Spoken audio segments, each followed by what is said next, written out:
네, 사랑하시는 성도 여러분, 이렇게 주님 안에서 만났는데요. 함께 인사하고 시작하겠습니다. 참 잘 오셨습니다. 주의 이름으로 축복합니다 하고 인사하실까요? 참 잘 오셨습니다. 주의 이름으로 축복합니다. 참 잘 오셨습니다. 네, 반갑습니다. 잘 오셨습니다. 주님의 셈법이라는 제목으로 하나님의 말씀의 은혜를 함께 나누고자 합니다. 군대 시절에 큰 훈련을 갔다 오면 싫은 게 두 가지가 있었습니다. 물론 훈련 갔다가 복귀를 하면요, 밤에도 이제 복귀 신고를 하죠. 무사히 복귀했음을 신고합니다 하고 신고 끝나고 나서 이제 낮에 왔다면 이제 장비 반납, 군대 장비 뭐 탄약이나 뭐 이런 것처럼 반납하죠. 반납하고 정비를 합니다. 대부분 씻고 이제 쉬라고 해요. 잠 자게 하고 쉬게 합니다. 그런데 다 자고 쉬는데 쉴 수가 없는 사람이 있어요. 훈련은 똑같이 했는데 누군가는 불침번을 서야 하고 근무를 서야 합니다. 일찍을 서야 합니다. 그때가 제일 힘들어요. 훈련은 훈련대로 받고 왔는데 쉬지도 못하고 딴 사람들 다 쉬는데 불침번 서야 하고 동초근무 서야 하고 또 부사관들은 일찍을 서야 합니다. 밤새껏 일찍을 서야 하죠. 그게 참 힘들어요. 그래서 아무나 그거를 안 하고요. 대부분 밑에 군번이 낮은 사람들이 그걸 합니다. 또 하나는 뭐냐? 지금은 없지만 구타가 있던 시절에 저는 군생활을 했기 때문에요. 집합이 있습니다. 끝나고 나서 훈련 결산한다. 몇 시까지 군번 순으로 몇 시까지 창고 뒤로 집합 떨어져요. 명령이 떨어져요.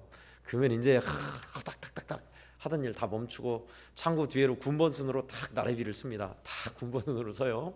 그러면은 이번 훈련 때 이것들이 빠져가지고 도무지 안 되겠다. 누가 그렇게 하라고 했냐 하면서 막 뭐라고 혼내고 막 때려요. 엎드려 해가지고 빠따도 맞고 뭐 아무튼 구타를 당합니다. 그것이 군대에서 갔다 온 싫은 거 두 가지였습니다. 훈련 갔다 와서 일찍 쓰는 거, 그리고 결산하는 거. 결산이란 게 잘하고 잘못한 걸 따지겠다는 거죠. 여러분, 그런 결산이, 그런 셈법이 군대만 있는 게 아니라 사회에도 있더라고요. 사회에서도 어떤 큰 프로젝트를 회사에서 했다 하면 평가회를 하죠. 그래서 잘잘못을 따지고 다음에 더 잘하기 위해서 우리 학생들은 오답 노트를 만듭니다. 내가 왜 이 문제를 틀렸는가, 이 문제의 함정이 무엇인가, 어때 주의해서 이 문제를 풀어야 하는가, 그것이 다 결산이고 셈법입니다. 여러분 신앙생활도 그런 것이 있다 하고 주님께서 오늘 말씀을 주십니다. 특별히 2024년을 마지막 주 52주째를 하나님 앞에 낮 예배를 드리면서 우리도 한번 이렇게 주님 앞에서 돌아보며 결산을 해봐야 하는 거 아닌가 하는 생각에서 말씀을 함께 나누려 합니다. 오늘 말씀은 굉장히 독특하게 우리가 들었던 달란트 비유와 비슷한데 문화라는 단위가 있고 또 똑같이 주었다는 것이 좀 특이합니다. 한 사람만 5달란트, 한 사람은 2달란트, 한 사람은 1달란트 차등을 둔 게 아니라 모두가 공평하게 똑같이 10문화를 줬대요. 문화가 도대체 뭐다냐? 우리나라는 원 단위지만 그 일본은 엔화 단위잖아요. 뭐 그러듯이 돈 단위예요. 한 문화가 어느 정도 되는가 봤더니 오늘 본문에 나온 문화를 계산해 보니 달란트의 60분의 1 대략 10문화를 쳤더니 대략 2달란트 정도가 계산이 섰습니다. 달란트도 모르죠. 달란트를 오늘의 시세로 환산하자면 금덩이 있잖아요. 금덩이 한 30kg를 한 달란트라고 해요. 어마어마한 돈이죠. 지금 금덩이 한 돈이 얼마입니까? 한 돈에 근 50만 원이죠. 근데 한 돈이 아니라 30kg예요. 어마어마한 숫자입니다. 어마어마한 금액이에요. 그것이 2달란트 값이라면 적은 액수가 아니죠. 주인이 종들에게 맡기고 간 돈이 적은 액수가 아니에요. 거칠게 표현해서 한 6억이라고 칩시다. 6억이라고 10문화를 6억이라고 친다면 아파트 두 채 값. 딱 오죠. 인상이 이제 아파트 웅천에 있는 좋은 아파트, 제일 좋은 아파트 한 3억이라고 칩시다. 그러면 웅천에 좋은 아파트 두 채 값을 주인이 맡기고 갔다는 거예요. 장사하라. 내가 돌아올 때 셈하겠다. 다 나눠줬다는 거 아닙니까? 다 10문화씩 다 받았어요. 이제 주인이 왕이 되어서 오는 거예요. 왕위를 받으러 떠난 거였습니다. 왕이 되어서 왔어요. 와서 한번 보자 하고 결산을 하는 거예요. 계산을 하자는 거예요. 그러니까 10문화를 받아서 갑절이나 100% 10문화를 남겼습니다. 주인님 보십시오. 잘했다. 너는 이제 내가 왕이 되었으니 10고을을 차지해라. 10고을이면 한 고을이 큰 마을 2개를 합친 것 정도 됩니다. 그러면 10고을에는 20개 큰 마을이죠. 20개 큰 마을이 면장급쯤 되나요? 면장급 이상 시장급이라고 칩시다. 너는 시장이 되어서 다스려라. 뭐 그렇게 한 거예요. 너는 10고을 다스리고 5문화를 남기니 넌 5고을 다스리라. 그렇게 막 상을 주는데 마지막이 우리에게 의미심장합니다. 주인님, 제가 주인님이 남겨준 10문화를 받았는데 까딱 잘못하면 이게 원금 손실될까 봐서 그대로 잘 보관하고 있다가 주인님께 드립니다. 여기 있습니다. 하나도 손실되지 않았습니다. 그 말이에요. 맞잖아요. 우리로 생각하면 원금 잘못 돌렸다가 원금 까이면 안 되잖아요. 펀드 매니저들은 그거는 쥐약 아닙니까? 원금 6억을 줬는데 장사한다고 4억 말아먹었어. 2억만 남겨주면 그건 완전히 손해잖아요. 그럴까 봐서 제가 고이고이 간직하고 있다가 주인님께 드립니다. 원금 그대로 여기 있습니다. 그런데 그 주인이 대노한 겁니다. 너는 나를 모르는구나. 내가 뭐라고 했더냐. 그렇게 간직하고 있을 거면 차라리 은행에 맡기거나 이율 좋은 주식에 투자하지. 왜 그대로 간직하고 주는 것이냐. 나를 그렇게 엄한 사람, 돈 원금 까이는 것을 벌벌 떠는 사람으로 알았느냐. 그 말이에요. 본문에서. 우리가 읽지는 않았습니다마는 주인이 한 말이 22절에 주인이 이르되 악한 종아 내가 너의 말로 너를 심판하노니 너는 내가 두지 않은 것을 취하고 심지 않은 것을 거두는 엄한 사람인 줄로 알았느냐. 그래서 주인이 매우 엄해서 장사하다가 잘못되면 이건 죽는 거야. 주인한테 이거는 목이 달아날 일이야 라고 생각하였느냐. 그리고 왜 아무것도 하지 않았느냐 하는 말이 주인이 책망한 내용이 있습니다. 그래서 그 있는 것까지 가져다가 제일 많이 남긴 10고을 차지한 10문화 남긴 자에게 주라 라고 한 내용이 오늘 본문의 내용입니다. 대부분 비슷해요. 마태복음 25장에 달란트, 5달란트, 2달란트, 1달란트 남긴 종 이야기하고 비슷합니다. 저는 이 문화 이야기를 통해서 달란트와 좀 다르게 우리에게 시사한 바가 있다는 것을 생각했습니다. 달란트는 다 차등을 두어서 재능대로 또는 물질대로 또는 하나님께서 맡기신 일의 중요도대로 차이가 있겠지만은 문화는 공평해요. 동일하게 줬어요. 여러분, 저와 여러분에게 주님이 동일하게 준 게 뭐가 있을까요? 적어도 우리에게 주신 오늘이라는 시간, 내게 주신 생명, 그리고 주님이 동일하게 주신 기회 말입니다. 이거는 우리에게 지금 이 말씀을 듣는 이들에게 공평하게 주어졌습니다. 그렇죠? 중요한 것은 어떻게 썼느냐예요. 자, 그렇다면 주님이 우리를 셈하시고 평가하는 그 기준이 뭘까요? 그 기준에 따라서 쓰면 잘한 거 아닙니까? 그 기준을 보고자 합니다. 주님의 셈법 기준이요. 이거는 잘한 거야, 이거는 잘못한 거야 라는 그 기준을 우리가 봐야 하지 않겠습니까? 저는 오늘 본문을 통해서 2가지 주님의 셈법 기준을 보고자 합니다. 첫 번째는 장사라라는 것입니다. 오늘 13절을 우리가 함께 봉독하도록 하겠습니다. 시작. 그 종 열을 불러 은화 10문화를 주며 이르되 내가 돌아올 때까지 장사하라 하니라. 아멘. 주인의 의도는 이 돈을 가만히 놔두지 말고 장사하라, 내가 올 때까지 장사하라 라고 한 거예요. 저는 그래서 우리 성도 여러분들에게 장사꾼이 되어서 무조건 이윤을 챙기고 남겨라 라는 말씀을 드리고 싶지 않습니다. 그런 의도가 아니에요. 주인께서 주신 것을 잘 사용하고 선용하여라라는 것입니다.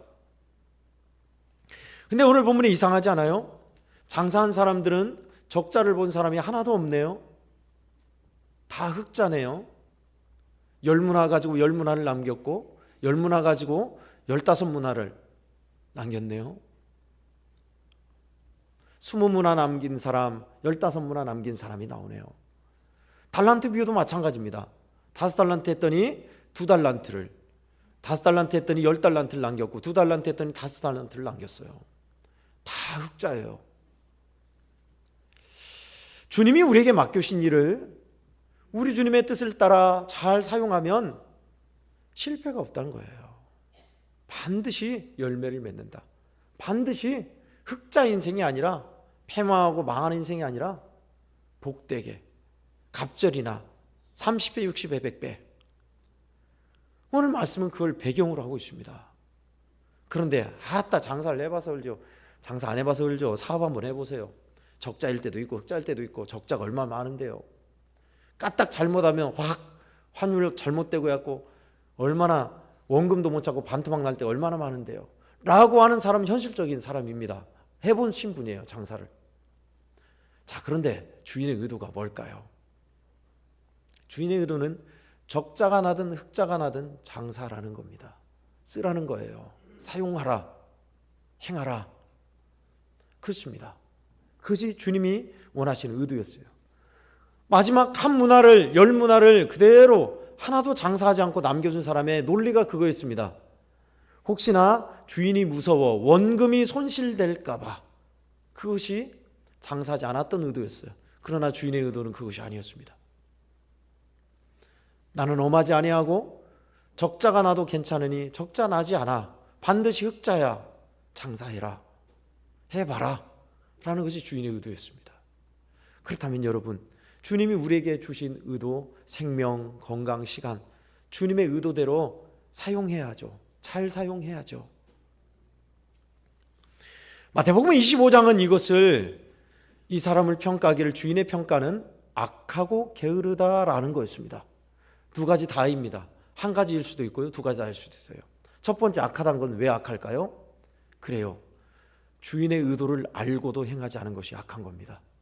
오늘 본문에서는 주인이 주인 아닌 것처럼 주인을 무시한 일이 이렇게 악한 일이었습니다. 게으르다는 뭘까요? 주인의 의도는 알아요. 아는데 일부러 안 한 것은 게으른 겁니다. 그죠? 둘 다일 수도 있어요. 나는 이 사람이 왕되기를 원치 않는다 라는 마음을 가지고 장사를 전혀 안 한, 주인을 무시하고 안 한 악하고 게으름, 둘 다일 수도 있어요. 주인의 평가는 그거였어요. 네가 악하구나, 너는 게으르구나, 이 평가 말입니다. 성도 여러분, 둘 중 하나 아니면 둘 다일 때 우리는 그렇게 행치 않은 의도, 그것이 자의적이든 또한 모르고 그렇게 행하지 않든 둘 중에 하나이든 둘 다이든 입니다. 지금은 어쩐지 모르겠으나 노무현 대통령 때 4대 개혁 중에 사립학교법이 있었습니다. 왜 사립학교법이냐? 지금 고등학교도 그렇지만 우리나라의 대학의 대부분이 사립학교가 많지요. 초기에 한국전쟁 이후에 국가가 교육에 투자할 재원이 없었어요. 그래서 학교를 지을 수가 없었다고요. 그래서 돈 많은 사람, 아니면은 돈 많은 사람들이 마음을 모아서, 아니면은 국민들에게, 지역 주민들에게 성금을 받아서 학교를 지었어요. 광주 지역에서 성금을 받아서 많은 사람들이 십실반 돈을 모아서 세운 대학이 조선대입니다. 또 서울 지역의 어느 대학은 말을 않겠습니다만은 이사장들, 그러니까 돈 많은 사람들이 마음을 모아서 돈을 내서 대학을 세운 대학이 있어요. 근데 문제는 뭐냐? 대학을 세웠는데 이사회가, 이사장이 그거잖아요, 오너잖아요, 주인이잖아요. 이사회가 이제 운영을 해요. 근데 문제는 뭐냐? 돈을 제일 많이 투자했거나 이사장인 사람이 자기 사람을 이사로 만드는 거예요. 자기 말을 잘 듣는 사람, 자기 편인 사람을, 자기 친인척을 이사로 세우는 거예요, 새로. 그럼 어떻게 될까요? 이제 이사장이 그 재단을, 그 학교를 쥐락펴락하는 겁니다. 그것이 1, 2년이 아니라 10년, 20년 되면 어떻게 돼요? 이사장이 꿀꺽하는 겁니다. 제가 거칠게 말했어요. 그것이 오늘날 돌아가는 대학, 사립대학의 위치 모습이었습니다. 그것을 개혁하고자 노무현 정부 때 사립학교법을 4대 개혁법 중에 넣었던 거예요. 됐어요? 안 됐어요? 좌초됐죠. 지금도 마찬가지예요. 지금도 여전해요. 이거는 여러분, 주인이 누구인지를 모르고 내 원하는 대로 자의적으로 해석하고 내가 원하는 대로 행하면 어때 돼요? 내 것이라고 생각하는 거예요. 그러나 주인이 왔을 때 어때 되는 겁니까? 이거는 배임죄 횡령이에요. 오늘 주님이 우리에게 장사하라 하시고 왕이 되어서 주인이 아니라 다시 더 높은 신분의 왕이 되어서 오셔서 결산한다는 겁니다. 물으실 거예요. 무엇을 했느냐? 물으시면 우리는 이제 내놔야 돼요. 여러분이 주님의 셈법을 오늘 말씀을 보면서 마태복음 20장의 포도원 주인을 생각했다면 번지수가 약간 엇나갔습니다. 새벽 6시, 오전 10시, 오후 1시, 오후 5시, 6시에 일 마감. 그런데 똑같이 품삯 한 데나리온 줬다. 이것은 우리를 구원하시는 값없이 주시는 하나님의 은혜, 영생에서 주의 은혜를 뜻해요. 그렇다면 달란트 비유는 뭘 뜻할까요? 구원 그 이후입니다. 큰 하나님의 은혜로 구원받는 너희들은 이제 구원 이후에 우리는 어떤 삶을 살아야 하냐를 말하고 있는 거예요. 어떻게 살아야 돼요? 구원받아서 이제 뒤아불었다. 아무것도 안 하고 살아요? 아니요. 이제부터예요. 이제부터. 예수 그리스도가 나의 왕이 되기를 기뻐하며 주님이 원하시는 뜻대로 내 인생, 내 건강, 내 물질, 내 노력을 그분의 뜻을 따라 살아가는 것입니다. 그리고 나서 이제 결산하실 거예요. 그 나라에서 왕 노릇할 때 반차대로, 상급대로 결산하실 겁니다. 그 말씀이에요. 2024년 많은 일이 있으셨죠? 한번 우리가 반추해보고 돌아보십시다. 물론 송구영신 때도 우리가 딱 사진으로 딱 볼 거예요. 교회에 무슨 일이 있었나? 그것도 있지만 도대체 나는 2024년을 어떻게 보냈던가? 참 빠르죠, 세월이. 벌써 이제 한 2024년 2월이나 3월 된 것 같은데 12월 말이라니. 우리 주님은 우리에게 귀한 것을 맡겨주셨습니다. 그리고 기회를 주셨습니다. 또 이 말씀하신 것은 우리로 하여금 이 악하고 게으른 종의 자리에서 벗어나 10고을에 5고을에 권세를 차지하는 복된 인생이 되라고 하시는 경종의 말씀이죠. 주님 우리에게 물으시고 말씀하실 때에 우리는 대답을 해야 할 것입니다. 저는 가끔 달란트 비유나 이런 문화 비유를 볼 때 자주 불렀던 하나님을 위하여 가사가 종종 생각납니다. 금보다 귀한 세월 나를 위해 무얼 했느냐 예수님 나에게 물으시니 회개의 눈물뿐이네 썩을 것 위해서는 수많은 시간을 쓰면서 주님을 위해선 무얼 했는지 부끄러움 뿐이네. 그렇습니다. 금보다 귀한 세월 나를 위해 무얼 했느냐. 썩을 것 위해서는 수많은 시간을 쓰면서 나를 위해선 무얼 했느냐. 그 물음에 우리는 대답해야 할 거예요. 그렇습니다. 저도 참 그 찬송 부를 때마다요 뜨끔뜨끔해요. 금같이 귀한 세월 나를 위해 무엇을 했느냐. 썩을 것 없어질 것 불에 탈 것을 위해서는 수많은 시간을 쓰면서 주님과 주님의 나라를 위해서 도대체 무엇을 했는지.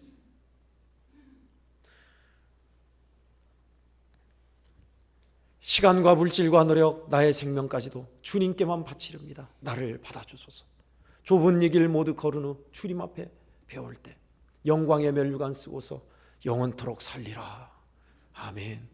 이런 사람 돼야죠. 시간과 물질과 노력 나의 생명까지도 주님께만 바치렵니다. 좁은 이 길 모두 걸은 후 주님 앞에 설 때, 주님 앞에 배울 때, 그렇습니다. 영광의 면류관은요, 그 과정이 있는 거예요. 주께서 사랑하신 우리 한국교회 성도들은요, 하여간 우리는 늦지 않았어요.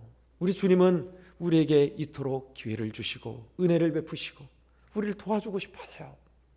여러분, 저와 여러분이 부족하지만, 우리가 지혜도 없고 힘도 없고 연약하지만 우리 주님의 뜻을 따라 작은 것이라도 하면요, 반드시 남기게 돼 있어요. 할렐루야, 아멘. 우리 주님이 도우시고 역사하셔서 반드시 남게 돼 있어요.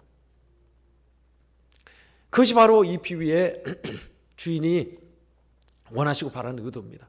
장사하라, 장사치가 되란 말이 아니라 주님이 맡겨주신 것 주의 뜻대로 잘 써라, 잘 사용하라. 그런 지혜롭고 복된 우리 믿음의 권속들 다 되시기를 축원합니다. 아멘. 끝으로 두 번째는요, 주님의 셈법은 왕 되시게 하라입니다. 따라하겠습니다. 왕 되시게 하라. 오늘 14절을 함께 읽겠습니다. 14절입니다. 시작. 그런데 그 백성이 그를 미워하여 사자를 뒤로 보내어 이르되 우리는 이 사람이 우리의 왕됨을 원하지 아니하나이다 하였더라. 아멘. 여러분, 오늘 본문에서 이 열무나 비유에서 느닷없이 훅 끼어드는 것 같이 좀 뜬금없는 뜬 위의 말씀 같아요. 뜬 말씀 같아요.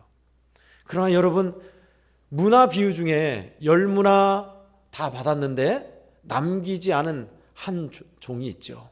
누가 주인이 왕 되는 것을 원하지 않았을까요? 당연하죠. 주인의 말을 따르지 않는 사람. 그 사람은 주인이 왕 되는 것을 원하지 않는 사람입니다. 주인이 왕 되는 것을 기뻐하는 사람은 주인의 말을 적극적으로 협조하는 거예요. 그렇습니다. 여러분, 저와 여러분들이 우리 주님의 셈법 앞에 바른 기준 중에 세워둬야 할 것은 주님이 왕 되는 것을 기뻐하는 것입니다. 할렐루야, 아멘. 예수님이 내 삶의 주인이라고 하면서 내가 주인 노릇하고 내가 결정권 있고 내가 정권을 잡고 있다면 빨리 이양해 드릴 책임이 있어요. 우리는. 왜요? 고백했잖아요. 예수님이 내 인생의 주인, 결정권자이십니다 라고요. 우리는 그래서 주님이라고 하고 나의 주님이라고 고백하고 하나님을 아버지라고 고백한 사람들입니다. 오늘 본문에는 왕이 되기를 원치 않아서 사람을 보내서 이 사람은 우리의 왕이 되면 안 됩니다 방해하거나, 또는 주인이 왕 되는 것을 기뻐하지 않아서 따르지 않았던 불의의 사람들이 나옵니다.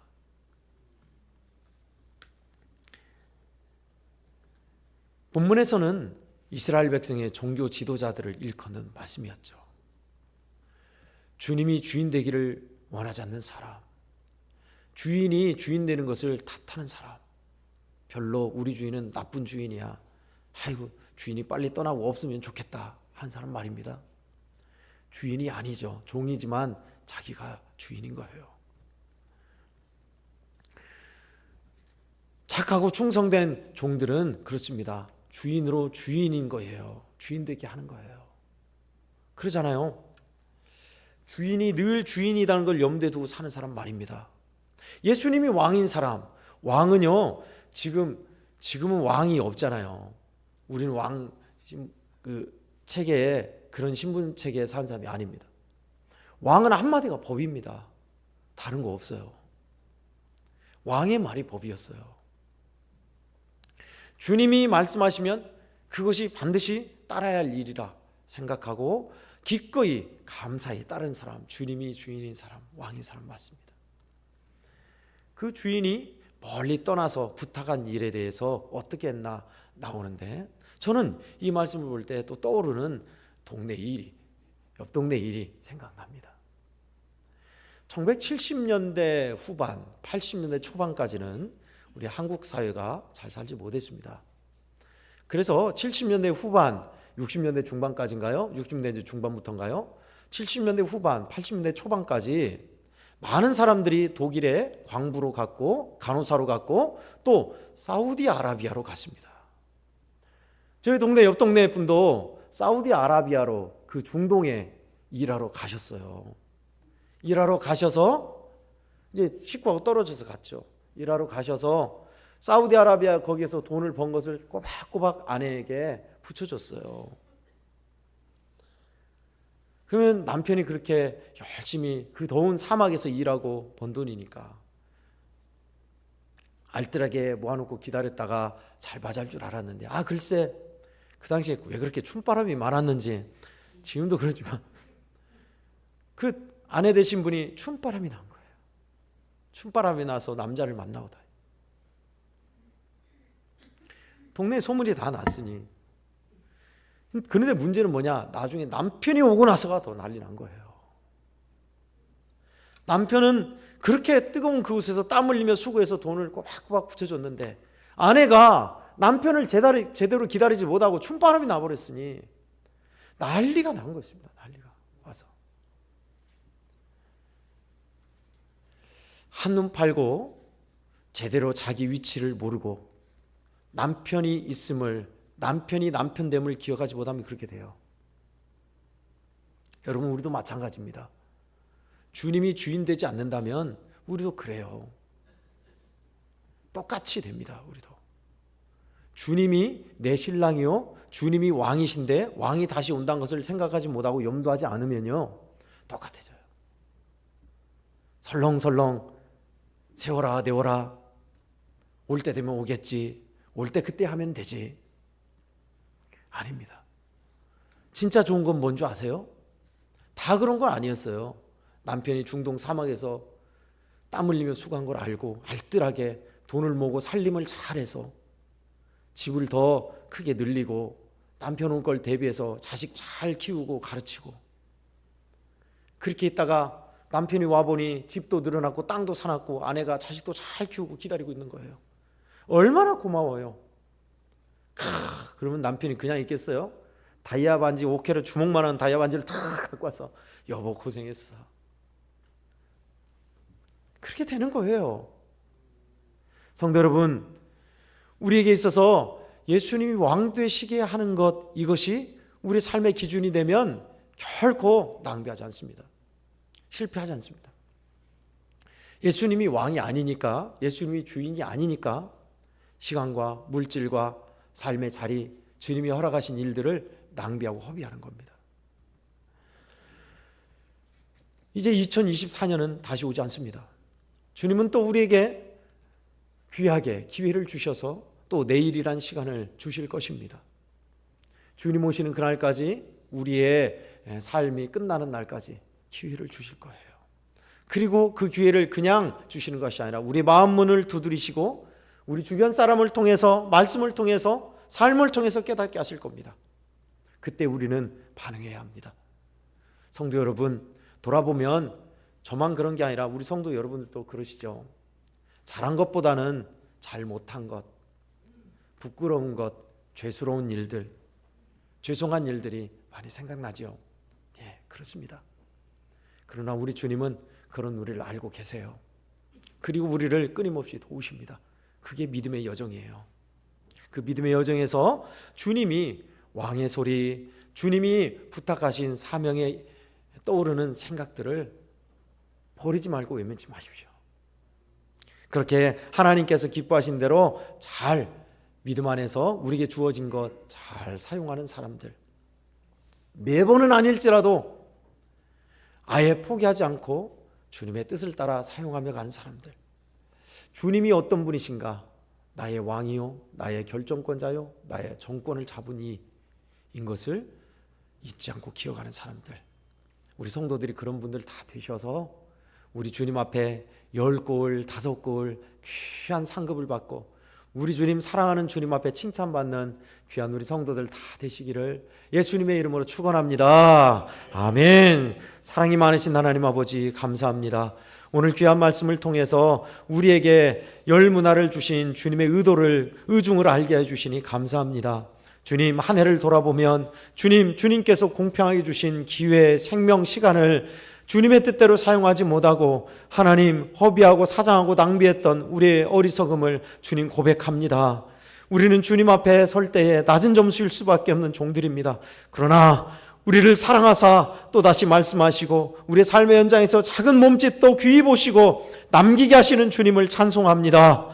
귀한 우리 성도들이 우리 주님의 뜻을 따라 믿음 안에서 잘 사용하게 하여 주옵시고, 충만한 은혜를 받아서 주님을 늘 왕으로 모시며 사는 우리들 되게 하여 주옵소서. 훗날 주님 앞에 설 때에 우리 한국교회 모든 성도들은 우리 주님 앞에 칭찬받고 상급받으며 10골 5골의 권세를 차지하는 믿음의 권속들이 다 되게 하여 주옵소서. 예수님의 이름으로 축복하며 기도하옵나이다. 아멘.